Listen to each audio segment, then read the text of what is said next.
3 células que pertenecen al mismo cártel de Sinaloa, son los responsables de la mayoría de los homicidios cometidos en la zona conurbada y el Valle de Mexicali, la cual ha dejado ya decenas de muertos, convirtiendo a 2020 en el año con más homicidios en la historia del municipio, con más de 160 crímenes. Los grupos se encuentran encabezados por Felipe Eduardo Barajas Lozano el Omega, los Garibay y los Salazar.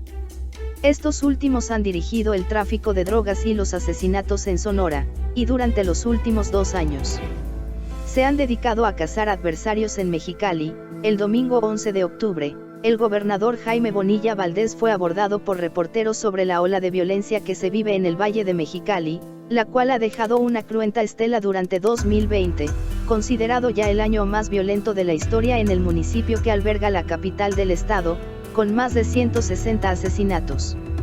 Al término de la Jornada por la Paz que se llevó a cabo en el estacionamiento del FEX en Mexicali, Bonilla Valdés reconoció la presencia de 3 grupos delictivos que sostenían enfrentamientos. Aunque no precisó nombres, reconoció que uno de estos proviene de Sonora. El mismo día, la presidenta municipal Marina del Pilar Ávila confirmó la presencia de los cárteles de Sinaloa y Jalisco Nueva Generación, CJNG, en el Valle de Mexicali, pero no pudo precisar detalles sobre sus operaciones. También coincidió con el mandatario estatal sobre la intromisión de grupos sonorenses. Fuentes de inteligencia de las mesas de seguridad confirmaron lo que Z ha precisado desde el año pasado, la presencia de la agrupación delictiva Los Salazar, encabezada actualmente por Crispín Salazar Zamorano, primero en el municipio de San Luis Río Colorado y posteriormente al Valle de Mexicali. En 2019, células de sicarios causaron una ola de violencia inédita en el municipio de San Luis, a raíz de su pugna con pequeñas células también ligadas al cártel de Sinaloa como los Cuates de la familia Lara. La intromisión de los Salazar, célula delictiva ligada a Joaquín El Chapo Guzmán y a sus hijos Iván Archibaldo y Alfredo a Mexicali, históricamente operada por lugartenientes de Ismael El Mayo Zambada, ha sido paulatina desde el año pasado, cuando asestaron fuertes golpes como el asesinato de Julio César Aguilar García el Vaquero y varios de sus colaboradores en septiembre de 2019. Las otras 2 células dirigidas por Felipe Eduardo Barajas Lozano el Omega y los Garibay, actualmente dirigidos por Luis Alfredo Garibay Félix el Huicho, sobrino de Manuel Garibay Espinosa, conocido como Don Manuel Guión, han dejado la débil paz y desde hace algunos meses han perpetrado golpes entre sí. El último de ellos es el asesinato de Jorge Luis Mora López, conocido como El Chinto, uno de los operadores cercanos al Huicho Garibay, con quien fue detenido en 2012. Según la presidenta municipal de Mexicali, el 80% de los homicidios en Mexicali se deben a narcomenudeo, al crimen organizado y a pugnas entre pandillas. El avance de los Salazar hasta en avionetas. Los últimos homicidios de escándalo en Mexicali son atribuibles a los Salazar, quienes desde 2019 han cruzado la limítrofe, algo antes impensado, para asesinar a adversarios refugiados en el Valle de Mexicali. Destacan 5 en los varios homicidios cometidos en los últimos meses donde se relaciona a los Salazar. En mayo pasado y el sábado 10 de octubre, los hermanos Marco Polo y Fernando Márquez Tamayo, ambos ex policías municipales sanluisinos, fueron asesinados a sangre fría en distintos incidentes. El primero huyó de San Luis Río Colorado, luego que un comando armado con fusiles de grueso calibre hiciera presencia en su domicilio. Sabiéndose captados por las cámaras de vigilancia de la casa, los sicarios se mostraron sin preocupación, haciendo ademanes y amagando al ex oficial. Los matones rafaguearon la casa con sus potentes armas de asalto. Todo esto fue videograbado y exhibido en redes sociales.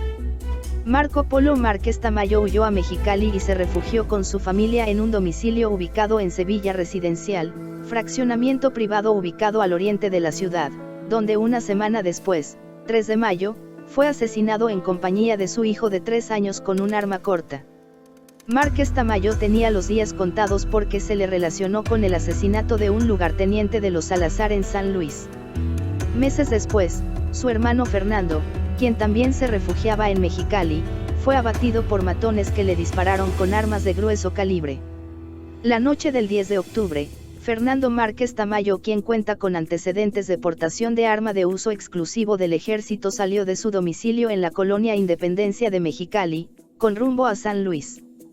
Allí se vio con dos conocidos de nombre Everardo Cota Preciado el Güero y Juan Gabriel Pellegrín Lara, familiar de los cuates, los cuales fueron atacados por sicarios de los Salazar. En la escena murió el Güero Cota, pero Pellegrín Lara y Márquez Tamayo huyeron a bordo de un vehículo Acura TL color negro, modelo 2007, placas de circulación MBV 530 y 456 con rumbo a Mexicali. Los matones los persiguieron a bordo de una camioneta negra, hasta la altura del ejido Querétaro en el Valle de Mexicali, donde el conductor del Acura perdió el control y volcó la unidad a un costado de la. Siguen investigaciones por altercado entre elementos de FGR y GESI. La carpeta de investigación por parte de la Fiscalía General de la República tras el enfrentamiento físico y verbal entre elementos de la FGR y la Guardia Estatal de Seguridad e Investigación, GESI, de Baja California la tarde del 23 de octubre, continúa robusteciéndose. Al mediodía del viernes 23, dos elementos federales a bordo de una camioneta Chevrolet Silverado con placas del Estado de México, se dirigía a cumplimentar una orden de aprehensión en contra de una persona por un tema de armas en Tijuana, cuando a la altura del Boulevard Casablanca, dos unidades de la GESI, una camioneta Tahoe color blanco, con engomado de la entonces Secretaría de Seguridad Pública del Estado, SSPE, en el que leía un número de placas diferente a la que portaba, sin logotipos y con estrobos, además de un vehículo tipo pick-up, comenzaron a seguirlos luego que presuntamente le habían marcado el alto. Al visualizar las unidades con hombres vestidos de civil portando armas largas y verse rebasados en fuerza, los agentes federales decidieron regresar a las instalaciones de la FGR, localizadas en Boulevard Abelardo L. Rodríguez en la zona Río Tijuana. Pero frente al edificio federal, la camioneta Tahoe con placas ART 572 le cerró el paso a la unidad federal impactándola.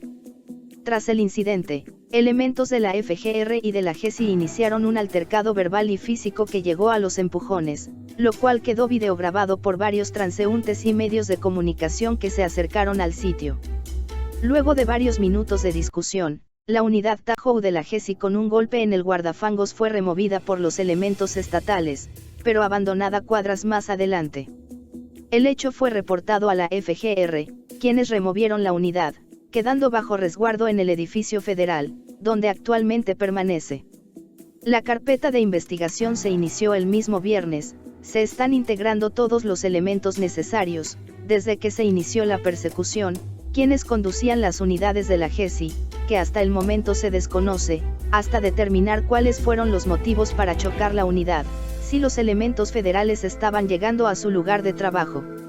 Hay varias irregularidades, es un desorden, el tema es que se tiene que arreglar, pero para esto van a pasar algunas semanas. Información obtenida por este semanario refiere que los agentes que conducían el vehículo Tahoe pertenecen a la Guardia Nacional, adscritos a la GESI, y son parte de los que arribaron hace unos meses a BC para reforzar la estrategia de seguridad estatal. Luego de la polémica del incidente, el fiscal central Hiram Sánchez dijo a este medio de comunicación que la GESI intervino a los federales por circular en auto con balizaje.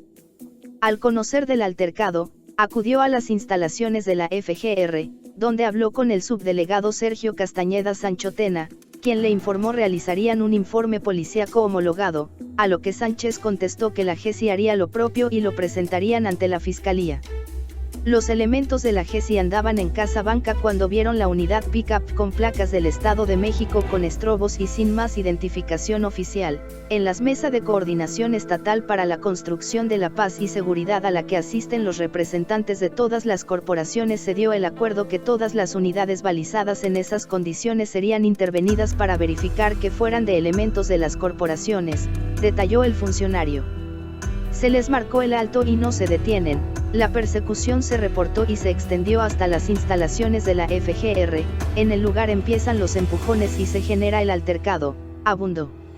El lunes 26 de octubre, el fiscal Sánchez apareció en la transmisión diaria del gobernador Jaime Bonilla Valdés, donde reiteró que los elementos federales no se habían identificado.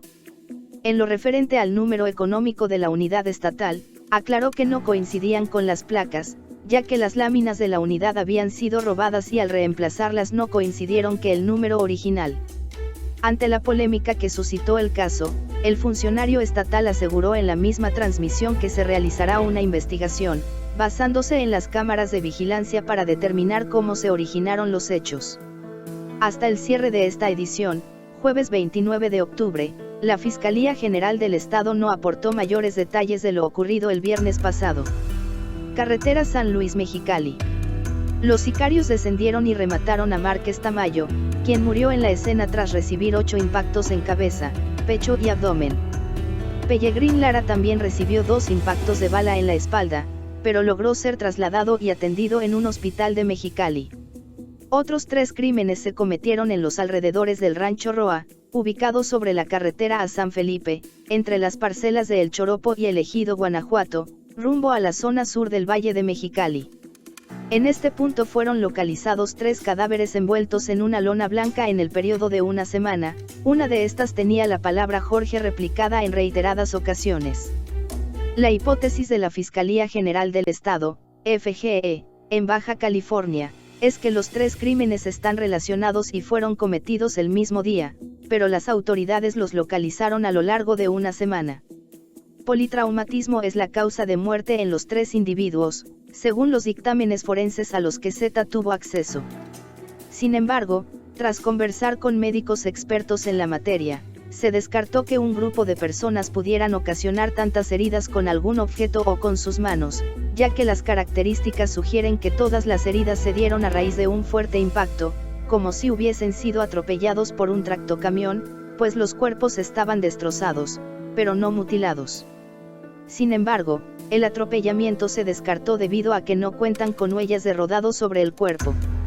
La principal hipótesis de la FGE es que los 3 sujetos fueron arrojados vivos desde una altura considerable, al parecer de una avioneta.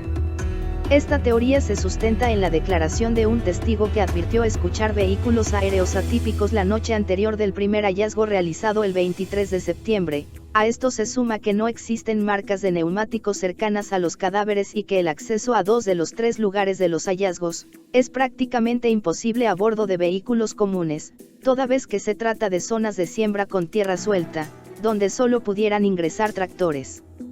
2 de los 3 implicados no están identificados, pero uno contaba con una identificación personal y otra laboral del empaque El Toro, ambas a nombre de José Alberto Rentería Caro, quien contaba con 2 tatuajes, uno en pierna izquierda con la leyenda Yesenia y otro en el brazo derecho, de un águila con la leyenda Hecho en el Río.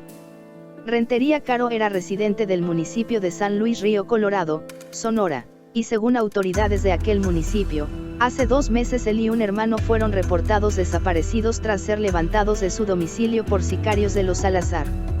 Aparentemente sostenían una deuda de carácter económico con dichos criminales. Los otros 2 no están formalmente identificados, pero se presume que al menos uno de ellos es su hermano, el cual no pudo identificarse de manera física, debido a los severos daños que sufrió tras el impacto.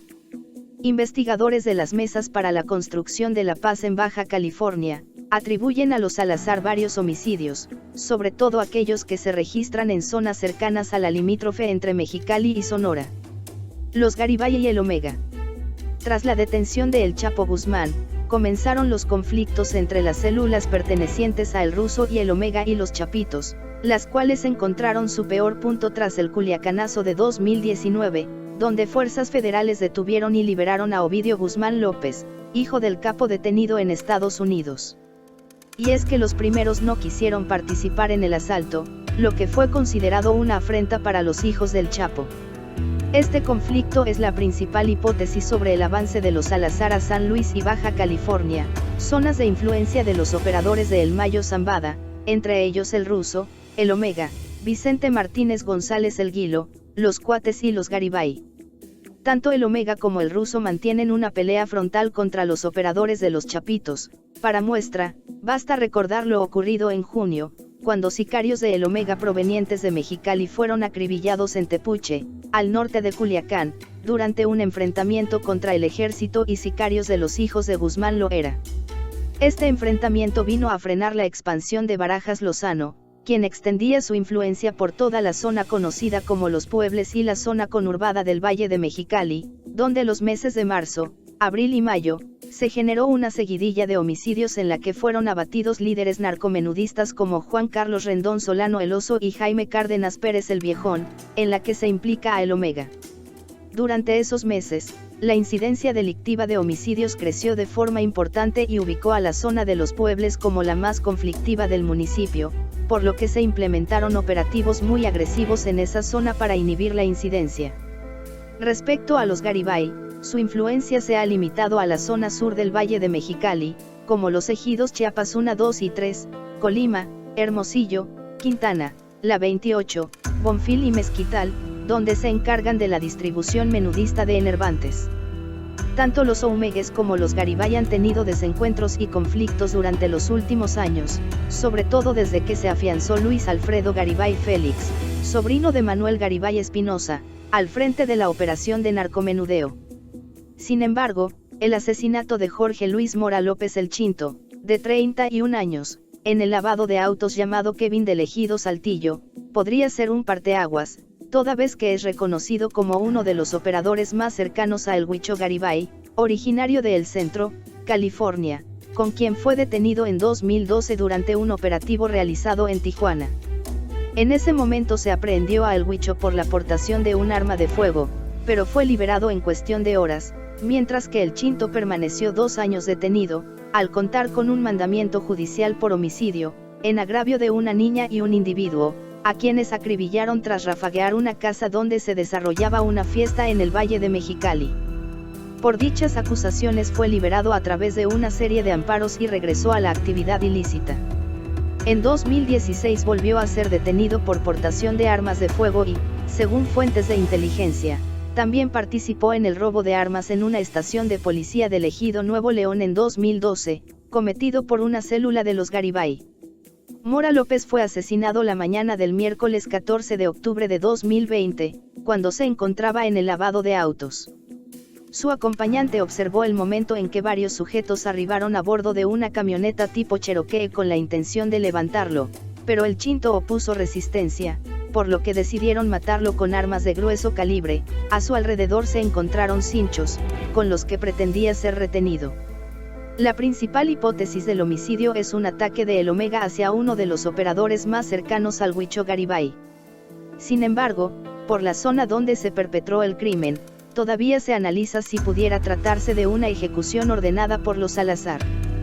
Fuentes de inteligencia recibieron información sobre un supuesto grupo de sicarios proveniente de Durango, el cual fue contratado por el Huicho ante la advertencia del arribo de los Salazar y a un inminente enfrentamiento contra Barajas Lozano por el control del Valle de Mexicali. Así como los homicidios de los Salazar, los crímenes perpetrados por los Garibay se suscitan en la limítrofe de Mexicali y San Luis Río Colorado. Cabe señalar que el homicidio más preocupante en las últimas semanas fue el de un joven descuartizado. La FGE lo identificó como Jesús Valentín Venegas González, cuyo deceso pese a lo escandaloso del crimen podría tratarse de una venganza personal. La FGE ya identificó el domicilio donde presumen se cometió el crimen Colonia Alemitos, el cual se encuentra abandonado. El hoyo occiso residía en el fraccionamiento Jardines del Lago. Más información en el blog del narco.com.